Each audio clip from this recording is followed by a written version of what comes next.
Mais aujourd'hui, nos sœurs en Christ. Amen. Amen. Le dimanche passé, lorsque je les ai présentées, je disais que ce n'est pas nos filles, mais ce sont nos sœurs en Christ. Amen. Amen. Gloire au Seigneur. Alors, en ce qui nous concerne, nous sommes une église évangélique, Assemblée de Dieu en Jésus-Christ, de Toulouse. Nous avons dans quelques villes nos assemblées, telles qu'à Carcassonne ainsi qu'à Montauban.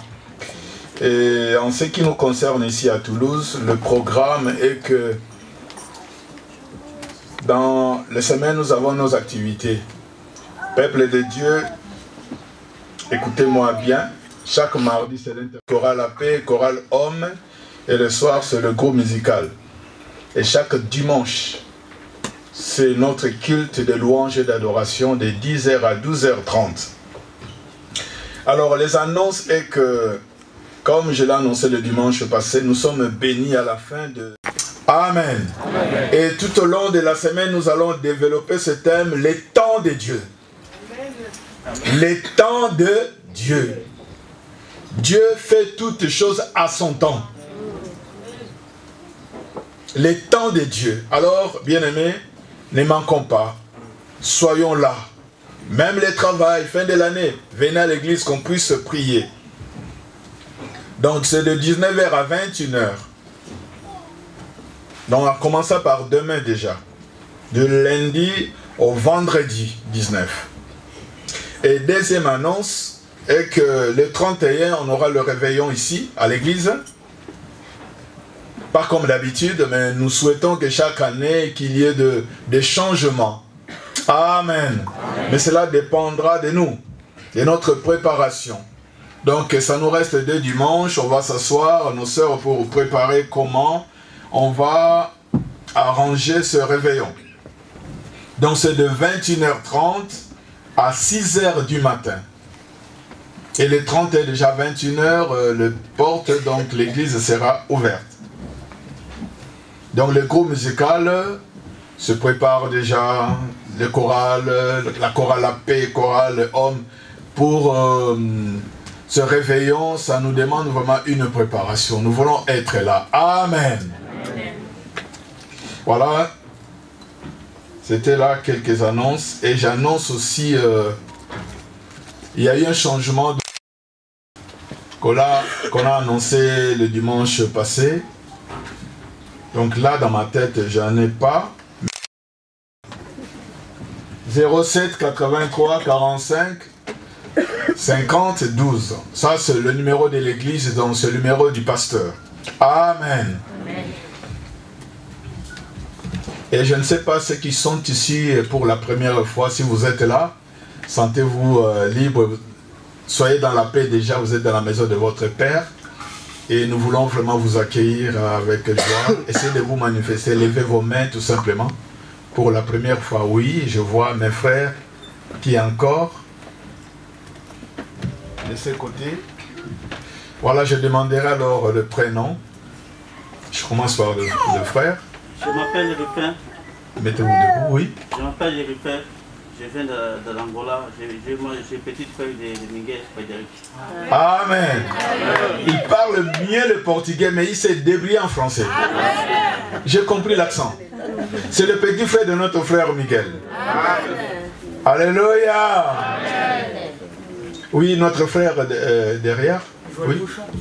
Joël Pochon. Oui. Amen. Notre frère Joël. Tu habites Toulouse? Ok. Est-ce que nous avons la joie de les accueillir au milieu de nous? Aujourd'hui, c'est la fête. On devra encore les accueillir encore plus. Amen. Et Saint-Esprit, pas avec de léger, non. Solide. Au nom du Père, du Fils et du Saint-Esprit. Gloire. Gloire. Gloire. Que le Seigneur vous bénisse. À la fin, il y a le pasteur David. Il aura besoin de vous pour 2 minutes. Amen. Amen. Voilà, vu le temps, nous allons passer rapidement à la parole de Dieu. Alléluia, sois loué Seigneur.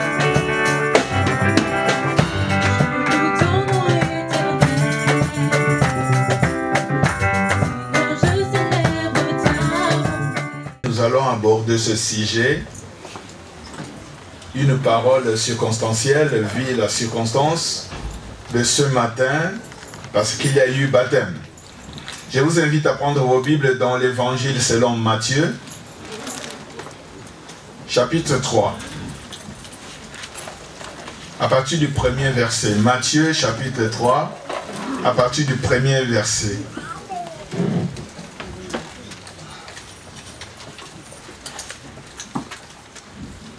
Nous sommes dans l'église. J'aimerais écouter le bruit des feuilles, ça fait du bien ça, que de parler. Pas de chewing-gum, tout ça. Je lis la parole. En ces temps-là, parut Jean-Baptiste, prêchant dans le désert de Judée. Il disait, répentez-vous, car le royaume des cieux est proche. Jean est celui qui avait été annoncé par Ésaïe, le prophète, lorsqu'il dit, c'est ici la voix de celui qui crie dans le désert. Préparez le chemin du Seigneur. Aplanissez ses chantiers. Jean avait un vêtement de poil, de chameau et une ceinture de cuir.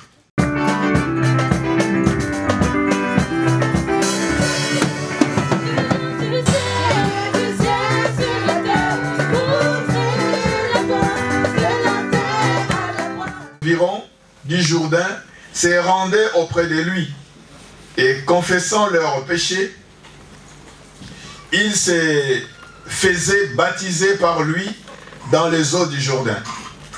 Mais voyant venir à son baptême beaucoup de pharisiens et de sadducéens, il leur dit, race de vipères, qui vous a appris à fuir la colère à venir? Produisez donc des fruits dignes de la repentance et ne prétendez pas. C'est pour cela que je te prie que le Saint-Esprit, Seigneur, ton Esprit nous aide. Qu'il y ait l'illumination de nos entendements par le Saint-Esprit. Père éternel, dispose-nous maintenant comme un simple instrument pour la gloire de ton Saint-Nom au nom de Jésus. Amen. Amen. Alors dans ce texte, nous avons lu, il s'agit bien de Jean-Baptiste. Jean-Baptiste, c'est un homme de Dieu que Dieu a envoyé à cette époque à son peuple. Et Ésaïe, le prophète, a parlé de cet homme. Jean-Baptiste, il était né rempli du Saint-Esprit dès le ventre de sa mère. Jean-Baptiste, sa mère, elle avait un âge avancé déjà. Son père, c'est Zacharie, sacrificateur dans le temple de Dieu. De fille d'Aaron, le souverain sacrificateur. Et sa mère était stérile. Et un jour, dans le sacerdoce, Zacharie était là pour présenter des choses à Dieu et du coup, l'ange Gabriel, l'envoyé de Dieu, lui apparut pour lui dire, tu auras un fils et tu lui donneras le nom de Jean. Zacharie a écouté, il lui a dit, mais attends, à mon âge, et l'ange Gabriel l'a répliqué, parce que tu as douté, à partir de maintenant, tu seras muet. Et Jean ne parlait plus. Et quelque temps, Élisabeth tomba enceinte, sa femme, et Dieu a accompli sa parole dans la vie de cet enfant. Jean-Baptiste, lorsqu'il commença à grandir, il a pris sa mission en main. Et lorsque nous lisons Jean-Baptiste, la Bible nous dit de Jean-Baptiste il était un homme hors commun, dans le sens que il est grandi non pas dans sa maison de son père, sa mère, mais non, dans le désert. Et la Bible, lorsqu'il nous parle de Jean-Baptiste, il parle que Jean avait un vêtement de poils de chameau. Il ne s'habillait pas comme nous, comme à cette époque-là, non.